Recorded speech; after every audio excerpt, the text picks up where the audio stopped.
May problema ba sa pamilya? Kung ano man ang problema sa pamilya, nandito ako para tumulong. Ako nga pala si Robert Trinidad. Kandidato ako sa pagka-congress dito.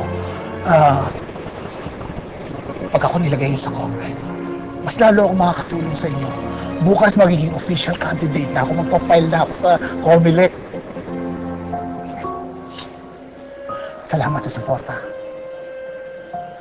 Asahan mo, makakatulong ako sa iyo lalo pag nandun na ako.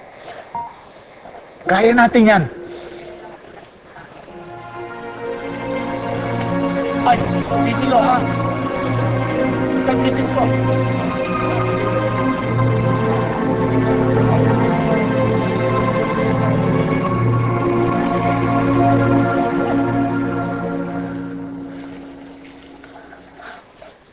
Ate,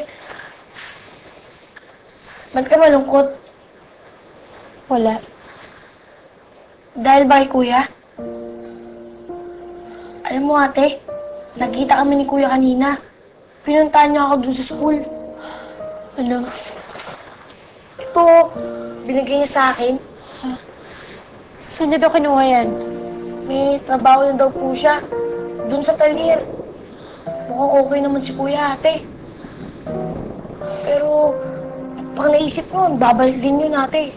Kaya, huwag ka na mag-alala. Ligtas naman siya eh. Kaya, huwag ka na malungkot ate oh. Huwag mong sabihin sasaluhin mo na naman ang inaanak mo. Pati ako madadamay pag natimbog ka. Ang sabi ko nga, wala siyang makikita. Nalinis ko na lahat.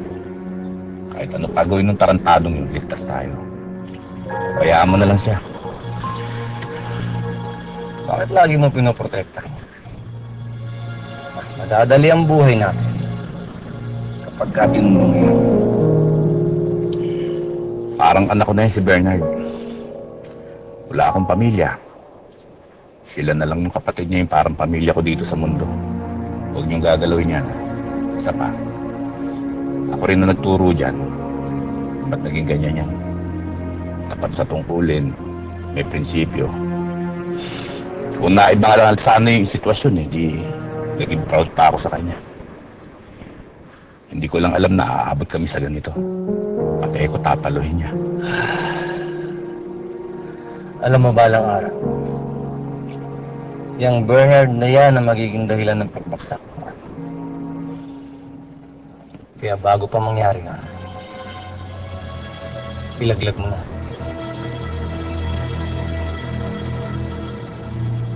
Grabe sarili mong ama, hindi ka nakilala?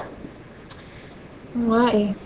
Akala niya, naiyak lang ako dahil may iniisip akong problema. Naku, terribling taong yan ha. Ang sama niya. Hindi ka niya nakilala, tapos nangapa niya pa sa'yo. Ay naku po ako, hindi ko ibubuto yun, no? Bakit?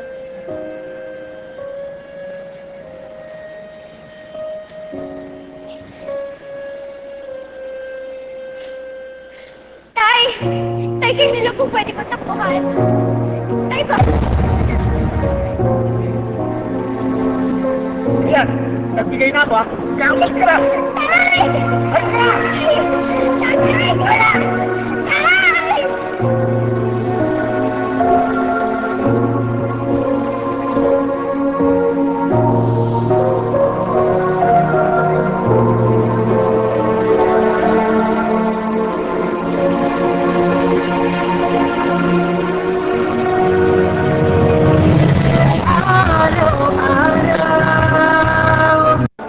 Ay, yung mga papers natin. Ito, di ba? Dala ng bata. Oh, Silones. Good morning. Alam mo, nagtataka ako, bakit hindi mo tinatanggap yung hamon ko sa yung isang public debate? Ano ba, dinadaga ka ba o natatakot ka sa akin?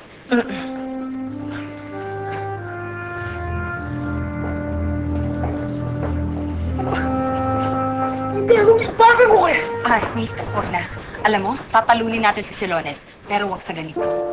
Ay, balik ka na. Yung papeles. Shut na. Oo, oo. Pirmahan mo na.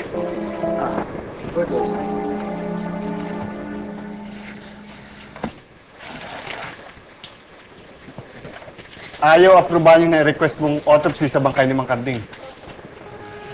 Ha? Bakit daw? Wala naman daw kasing malinaw na kaso ng foul play. Siguro kung nag-request ka dati pa, pwede pa. Pero ngayon na para hukayin pambangkay, malabo na. Ngayon, kung si Rodrigo ang mag-request, para may pag-asa ka pa.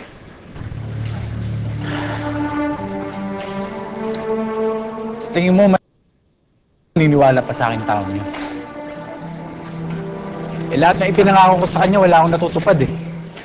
Pare ko ako si Rodrigo, matutuwa ako sa mga ginagawa mo. Hanggang ngayon hindi ka pa rin bumibitaw sa kaso ng tatay niya. Sigurado papayag ka.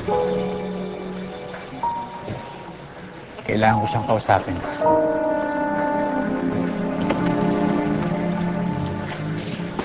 Diyos ko, saan talir ba may susuot yung kapatid mo? Ang hirap hanapin. Pasensya na ko kayo kung lagi ko kayo hinihila sa mga lakad ko, ha. Ano ka ba? Siyempre nag-aalala din ako kay Ruby, no? Pero, buti na rin pala, may trabaho na siya. At least, kahit hindi mo siya nakikita, alam mo hindi siya nagugutom. Uy, kanina ka pa ganyan. Actually, kahapon pala. Bakit ho? Parati ka nakatahimik. Marami lang akong iniisip. Ano ba naman kasi yung mga iniisip mo? Naalala ko lang ho yung tatay ko. Oh, tapos? Buong buhay ko nasuklam ako sa kanya. May mga pagkakataong pa nga na iniisip kong magigante dahil sa mga ginawa niya sa amin. Inigantihan natin. Gusto na, patira ko na. At didit nung nakita ko siya kagabi. Nang nilapitan niya ako. Kahit na alam ko yung masasamang ginawa niya sa amin, naramdaman ko. Mahal ko pa rin siya. Ano? Kahit ano pang ginawa niya, siya pa rin ng tatay ko. Kailangan ko siya ngayon.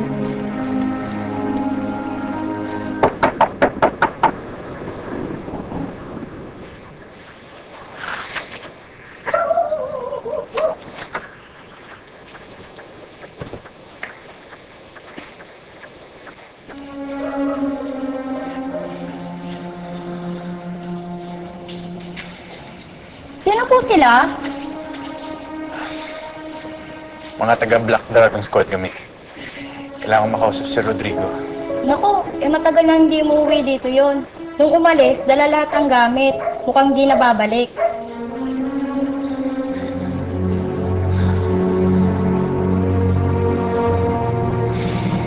Sige, salamat. Ano na ngayon ang plano mo sa tatay mo? Hindi ko alam. Basta gusto ko siya makita ulit. Gusto ko magkasama